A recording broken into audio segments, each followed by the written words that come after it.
Hello po mga boss, magandang araw po. Balik trabaho na naman si Boss Ray. Kasama po namin si Boy Labo, saka si ano, partner, si Boy Paling. Ang gagawin po ni Boss Ray ngayon, ito, nakahanda na po. Mag-electrical po tayo ngayon mga boss. Ayan yung ating flexible wire number 14 na stranded, ano po, switch. Saka ito yung outlet po natin, luma na, pero pinagagamit ng boss natin. Mayroon tayong resactacle. Resactacle ba to o ano, bukilya. Ayan. Kasi meron dalawang ilaw dito, isa dito sa kusina. Ayan, walang kesame. At saka dito naman sa CR. Ano po. Ayun, para po doon sa mga nagtatanong sa atin, ano ba nangyari? Ito na po, ano ba nangyari na sa trabaho ninyo? Ayan po mga boss. Itong kusina dito sa gitnang kwarto. Ito po yung una namin. Yung pinto ng CR hindi ko pa kinakabit. Kasi sa huli na daw sabi ni Bossing. Ayan. Ayan sa kama po nila yan eh. Nilagay dyan. Pininturahan na po ng puti. Hindi na pinamasilya. Nakarap na lang. Ayan. Para magamit na po nila. Kasi yung ibabaw, ihuhuli na po yan. Ano po. Para, ang purpose kasi ng boss namin, tapos ito pong gitna na ito, tatapusin namin yung isa pa doon sa kabila, yung kabila po niyan. Kami lilipat dito sa kabila, ano po mga boss. Para naman po doon sa mga kapitbahay ko na nagtatanong, Boss Ray, ano ba magandang outlet o saksakan? Anong klase? Ano po? At anong magandang wire? Eh siyempre para sa akin mga boss, ang magandang wire, siyempre yung kung itinatanong nyo stranded o solid, sa akin po stranded ang maganda. Itong ganito. Ano po mga boss? Stranded para kahit maputulan kayo ng isang hibla, meron pa rin matitira. Mga sinauna po kasi karamihan ginagamit nila yung nag-iisa lang, yung solid na tinatawag. Ay mong tawag doon. Basta, hindi ko alam yun eh. Ano po?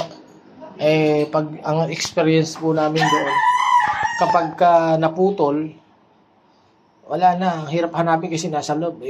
Minsan nawawala ang kuryente mo. Doon naman sa saksakan, nagtatanong ng mga kapitbahay natin, ano bang magandang saksakan yung hindi na kailangan ng adapter? Siyempre, eto.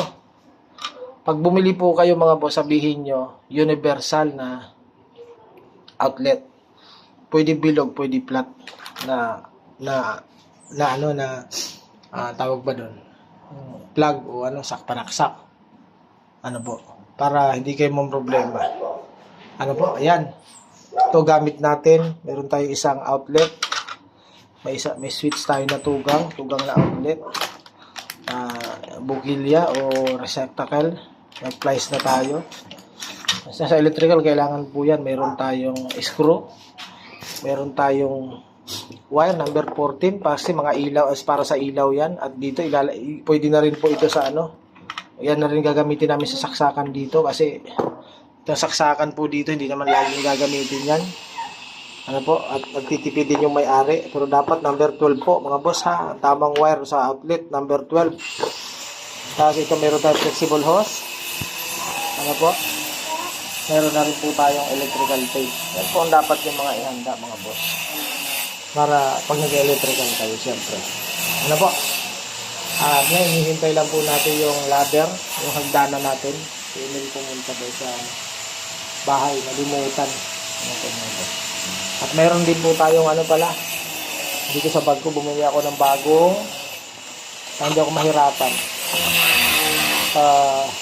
Magpuputol ng ang tawag yan? Puputol ng flexible hose. Okay. Bago tayong cutter. Okay? Yan ang mga gamit natin. Pamputol ng flexible hose.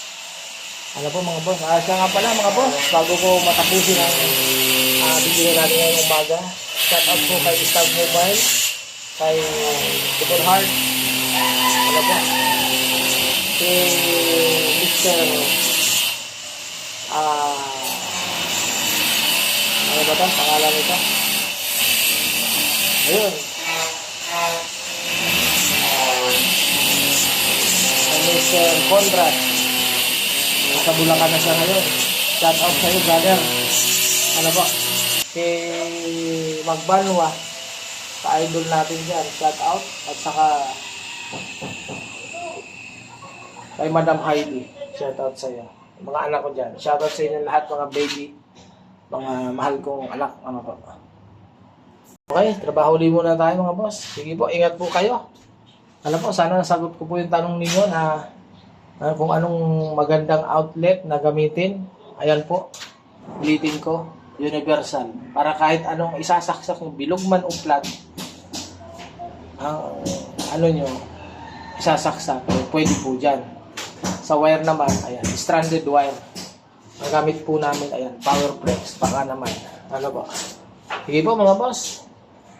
Trabaho muna si Boss Ray. Ingat po kayo mga boss. Ayan, update ko po kayo kapag natapos po tayo sa gitna. Okay? Salamat po. Bye-bye.